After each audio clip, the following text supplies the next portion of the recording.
All right. Good evening, everyone.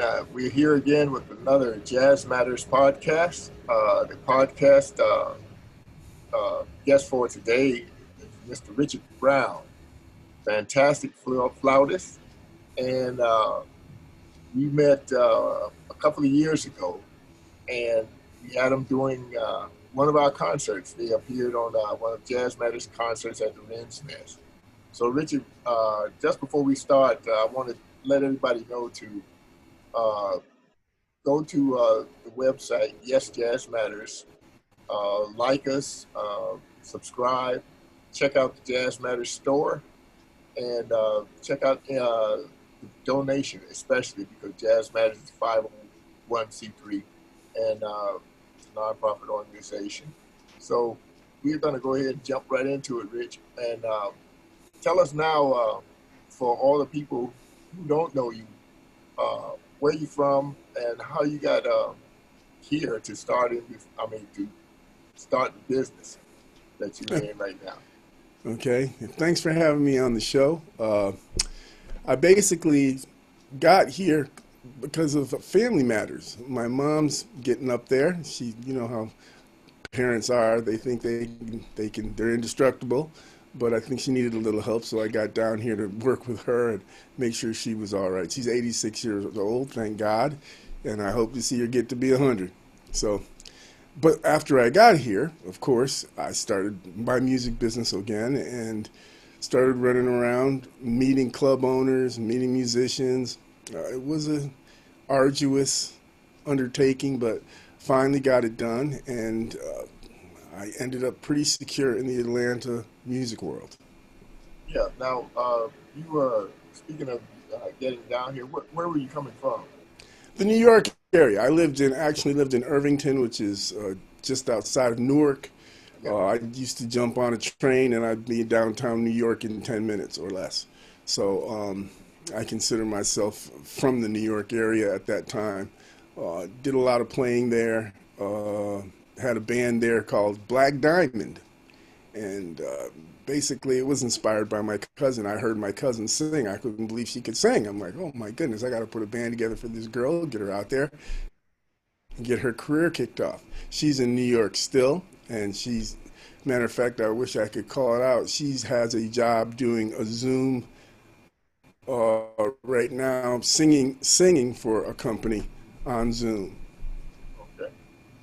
So, if I might ask, since the pandemic hit, I know a lot of people, including myself, have to kind of retool uh, once things open back up again. I know that you're working on some things, and could you talk a little bit about those coming up? And some of them are coming up pretty soon, right? Yes, yes, yes. Basically, what well, I say off season, COVID kind of threw, I think, everybody off. It was, wow, out of the blue. We've never seen anything like it. And so I was scrambling around trying to decide how I was going to use that time. Obviously, the band even had trouble getting together to practice. We actually decided as a group to stop practicing for a while. It was, we didn't have vaccinations, weren't even out yet. I fortunately have been vaccinated. We're talking about getting back together shortly to start practicing. However, during that time, I decided to do a project of my own and put out some of my original music. So I started working with a company called Smooth Jazz, and I showed them some things that they liked, and they agreed to put me out. They've got like 68 to 78 stations, and it's a real good way to end up on Billboard, so I'm excited. Tony Saunders, who's had a #1 song for like 12 weeks on Smooth Jazz and on the jazz charts at Billboard, helped me arrange the song, and I'm real excited about it coming out. I also started putting together a video business. I really wanted to develop a plan B, and being an artist, I wanted to do something artistic. I didn't really want to go get a regular job. I was still in good enough shape financially to stay afloat. So I chose to get into the video business, and I chose to start producing my own original music.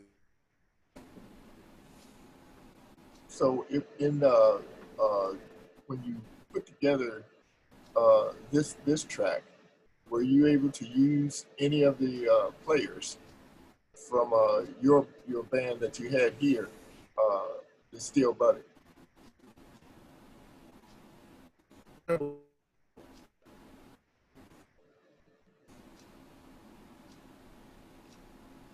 Uh, On this particular track, I didn't use players from the band. Tony actually used a bunch of really well-known cats from the LA area. And I considered it a learning process, so I didn't really argue with him much. What he wanted to do, he got to do. And I'm glad I didn't. I think he did an excellent job. oh, okay. So were you able to, I know you play, the flute and everything, but did you do any other, like, woodwind, like a sax or anything on there? No, no, this particular song is strictly flute. I did the rest of it in MIDI, but like I said, he substituted out all of the MIDI instruments for real instruments, real players from LA. Oh, okay. Cool, man. So when you get ready to to come out, I guess I could say after everything is a little bit more relaxed, a lot of people are trying to put a date on it or a time on it, somewhere around late July or August. But your project will be should be out by then, right? Yes, I'm hoping my project will be out in June, my birth month. I'm hoping that my project will be out. I'm going to have a big coming out party. Uh, I'm trying to talk with the club that I want to do is here near College Park. I'm trying to think of the name of it. Beautiful club. And I am going to do a Zoom meeting. I'm going to do a Zoom concert, I should say. And I'm going to break it out and play a concert for a good hour. And I will play that. I'll play my two new songs. Oh, okay. St. James is the club I'd like to break it out in. But Okay. once again, the club thing is very tentative. And we'll see. We'll see. Okay. Now, as far as some of the what's some of the history on your background for playing? Where did you go to school? Who Well, was what? in terms of music, the school, I did go to a couple of music institutions. One was the School of Performing Arts in Houston. At the time, it was the second best school of the performing arts of the five schools of performing arts in the United States. And I got an awfully good foundation there. Basically, I am self-taught. I actually started with the violin, and I had trouble getting it to and from school without beating people up to keep it safe. So I decided to move on to the guitar, and I started playing the guitar. And my influences were people like Jimi Hendrix. And I actually started with a real love of funk, Funkadelic Parliaments, Jimi Hendrix. I used to really I like pop, I like rock, I liked pretty much a lot of things back then when I was coming up. And then I kind of just grew into jazz. I liked the challenge of playing jazz. Jazz was a little different back then. We were playing Eric Dolphy and Pharoah Sanders and Yusef Lateef, and it's a different challenge than today. I feel the jazz is a little more like R&B today than the jazz that I grew up playing. Well, go ahead But and say but I love jazz. Period. I fell in love with jazz. One of my probably my greatest influence uh, as an adult was, and God rest his soul, was Grover Washington. I thought he was phenomenal. Um, but I had a lot. I have had a lot of influences during my life. I also went to Berklee College of Music for a quick second for about a year, and then I got swept up. They had given me all senior classes, but I got swept up and went on tour in Canada. it.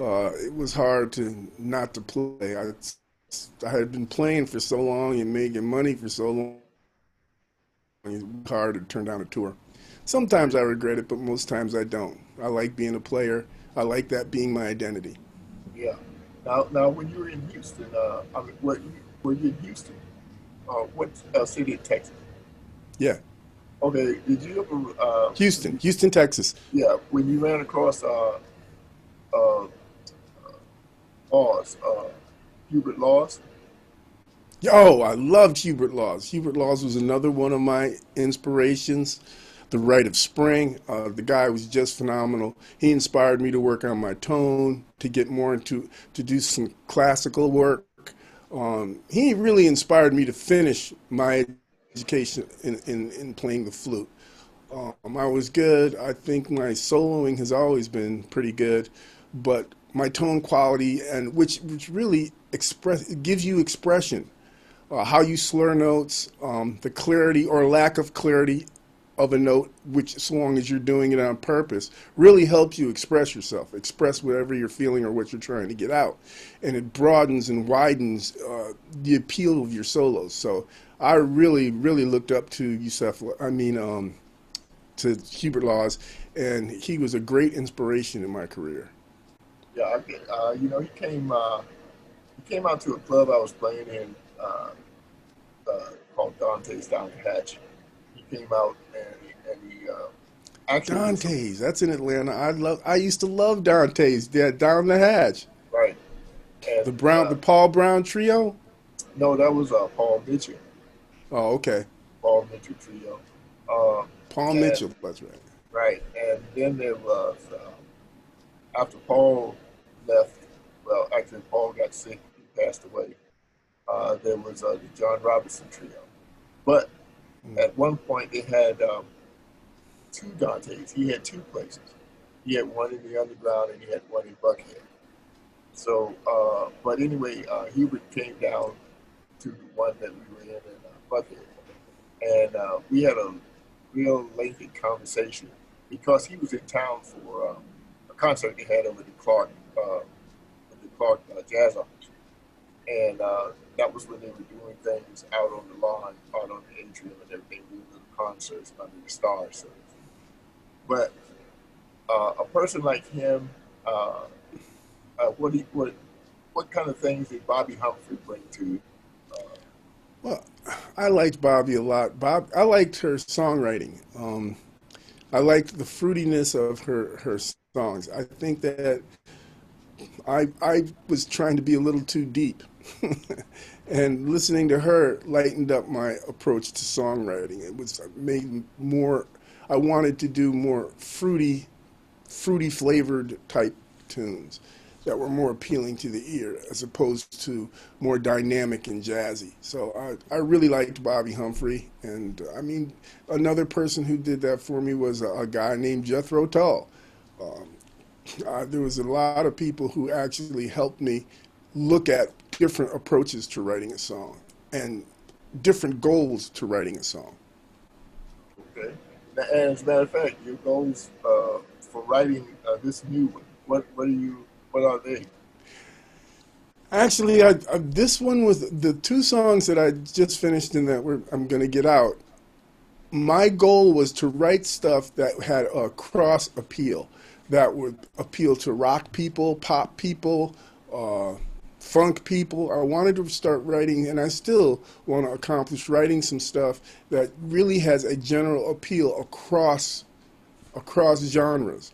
Um, and I think I accomplished it. Now, the problem comes in that the stations, if I'm a jazz station, I'm not real ready to play something that has a guitar rock solo in it. So that comes, you run into problems with the stations because they're saying, well, yeah, it's jazz. I'm certainly playing a jazzy solo.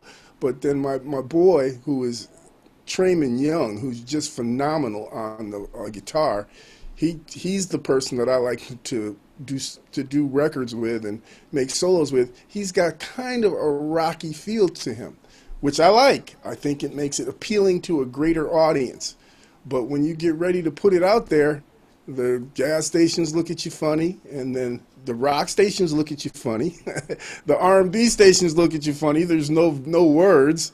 So the challenge is getting it out there, and the wisdom is to concede and change the songs for the genre that you're trying to put it out in so that you can get out to a number of stations. You know, that's more of a problem, and it has been for quite a while. A lot of the stations tend to put everything in a box, have everybody sounding alike, you know, and you can't tell whether they Yep. played another song or not. You can listen to them all day and you think, wow, that's the longest song in the world. You know what I'm saying? Because they have everything sounds exactly nobody, you know, like the edge that you were talking about, the way Yeah.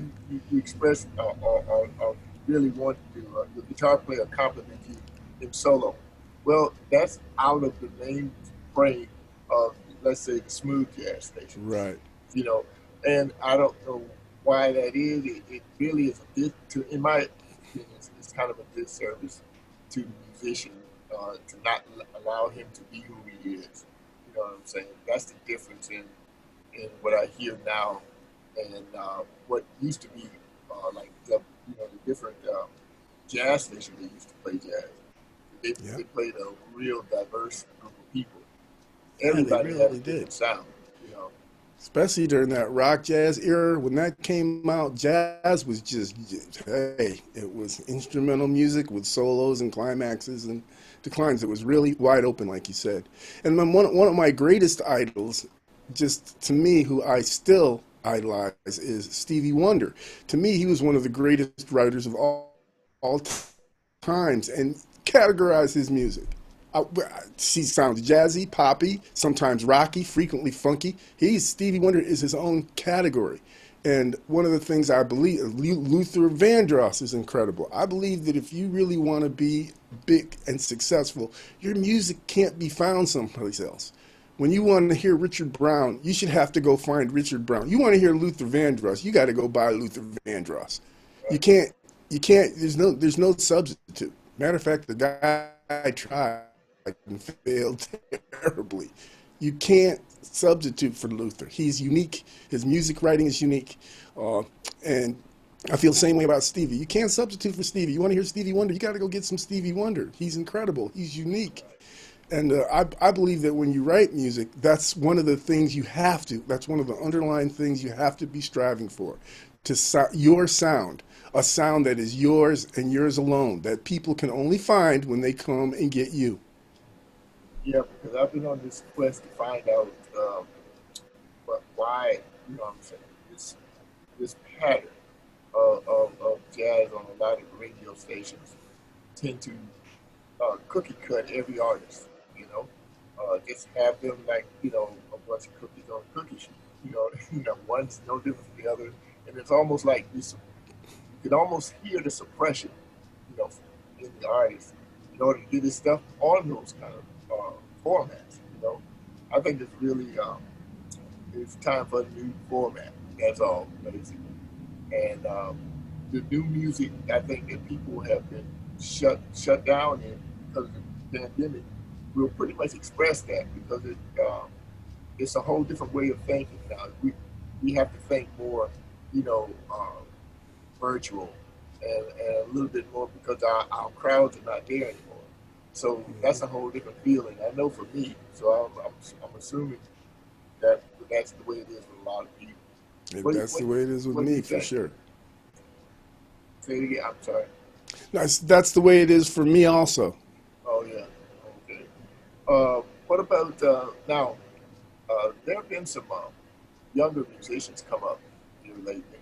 Uh, they seem to have grasped one section of the music.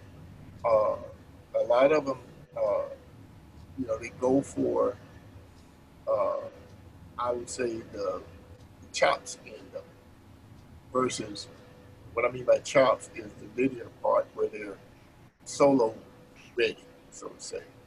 But conceptually, you know what I'm saying, I hear that being buried in the background with just this one group that they're dealing with. You know what I'm saying? It's almost like the improvisational skills are really limited and they don't necessarily fit, you know what I'm saying, that one chord change. See what I'm saying? Yeah, I think that began with New Age. This New Age stuff came out, and it was just like music that just went on, and it was almost like mood music. Oh, And yeah. and I as did a that New caught Age. on, go ahead. No, I did a New Age record when it first came out a long time ago, and that was the same feeling I got. It's like I'm underwater. Right. You know, it really doesn't have a beginning and an end like you would think of it. It's like it just goes on. And I think that that happened through that. Also, with the emergence of video, that became, I think that's still affecting music today. To me, jazz is supposed to be about improv. Improv is your voice. That's what replaces that singer. That is your expression. That is what you're supposed to be saying. Now, that's not to negate the song. The song needs to be good too. The actual rhythm section and the way you've put it together and constructed it. However, I think New Age really did that. New Age really got artists thinking, oh, well, let me write a nice beat, let me write a nice song, and let me just write it out and put simple things in the background. And unfortunately, I don't know if I should say unfortunately, it is a valid form of music, but it caught on. Uh, New Age caught on quite a bit. I didn't think it would, but it did. Well, that's funny when I was doing the New Age project. And this was, I don't know, this is in the 80s when it really got traction.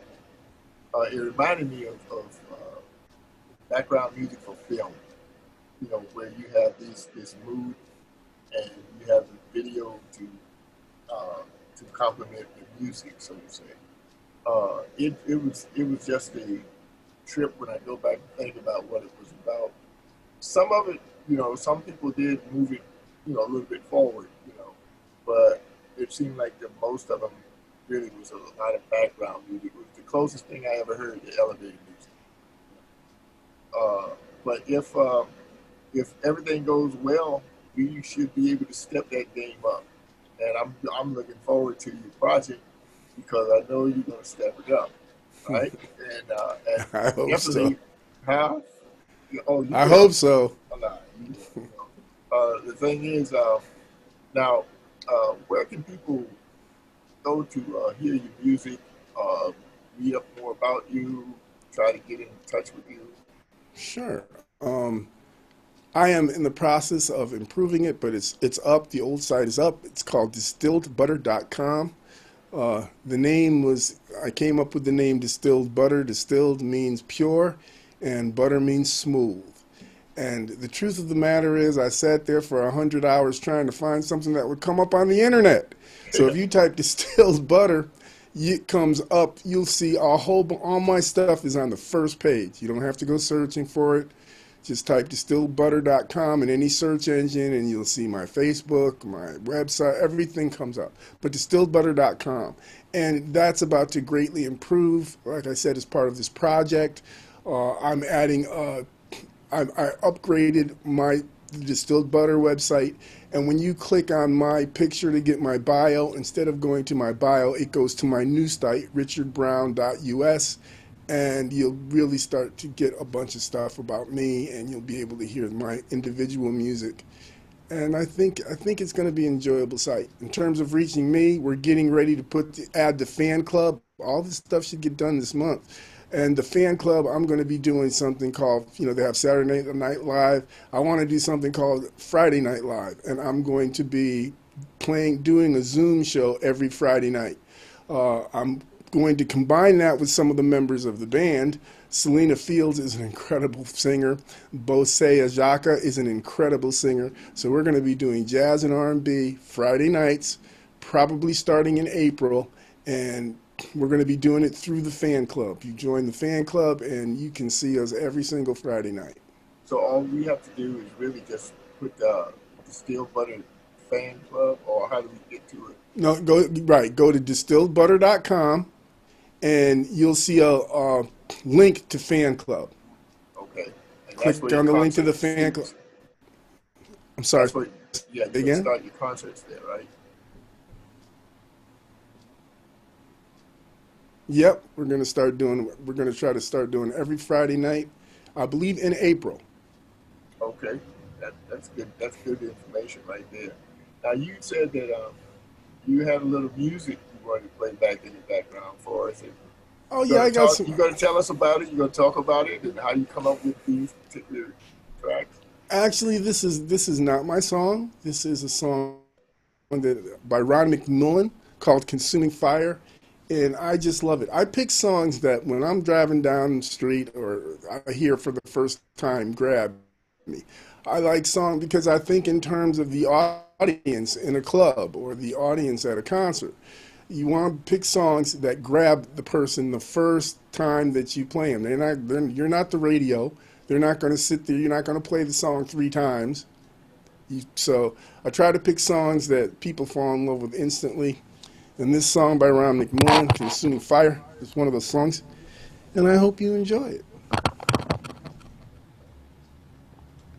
Get ready to hear a free concert, folks.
Ron McMullen. Yeah, there we have it from the man himself. you know, so when you did that, that's a revamp of the music that you did, but the same song melody. Say again? that song, the track, that's your track of your song. Yes. Yeah, yeah, yeah. That's what I wanted to make sure. Yeah, Uh, I make my own tracks. I have a blue studio. Like again, once again, COVID's kind of got it moving slow, which in a way is good. I've really gotten a lot done in my studio because I'm not renting it out right now. But I have my recording studio. I'm getting ready to build a bigger one, and yeah, I do all my own tracks. okay, cool. All right. What we're gonna do is find out if we're gonna go ahead and close this down and just give us that information again one more time where they can contact you, You whatever can sites that you use and so forth.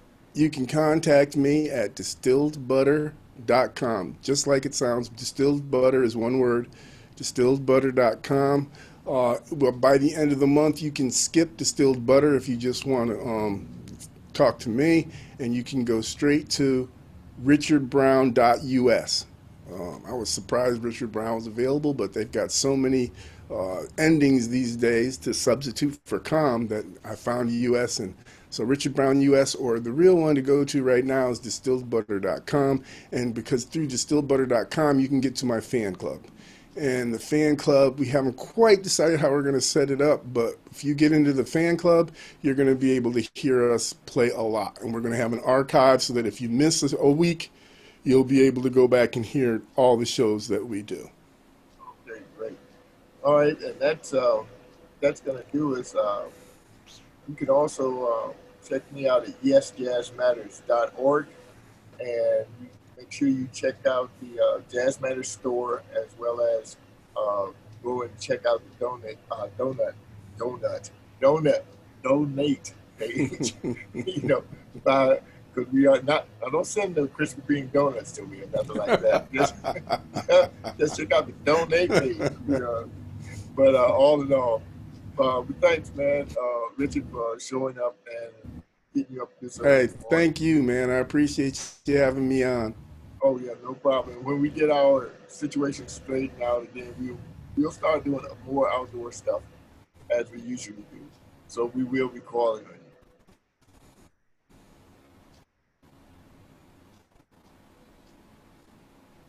I hope you have me back. I love that. That really was the most fun show that I did that year. Really? I had so much fun. The crowd was so responsive. I wanted to keep going. You told me half an hour, so I didn't want to Yeah. misbehave.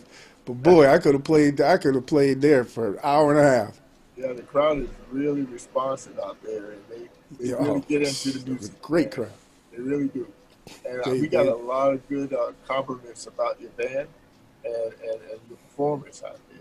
So that's why I'm saying, when things get back to normal, you I know, think you guys had offered us a gig before this COVID thing. yeah, I think exactly. I'm pretty sure I had you on my calendar, and then Right. COVID got us canceled. You were supposed to have been on this past summer, you Yeah, know. we were supposed to be playing. Yeah, I was excited. I was one of my favorite dates on the calendar. I said, "Oh man, that's gonna be fun." yeah, that always is. But anyway, we're trying to do. We're hoping to get back out, sometime this year. It Okay. may be later in summer or or early fall, around September or something like that. But at least before the weather changes. And I'm thinking it's gonna be okay. Yeah, But I'm blessed in that I already got my shots. I don't know. yeah, Everybody's worried about their shots. I know 4 people that are dead from COVID. I don't know anybody who's dead from that shot. I, right, 50 million people in climbing, ain't nobody dead yet. And right. COVID is killing people. So I got Well, mine. I just hope everybody go ahead and do the right thing and Oh go ahead yes, and get the shot.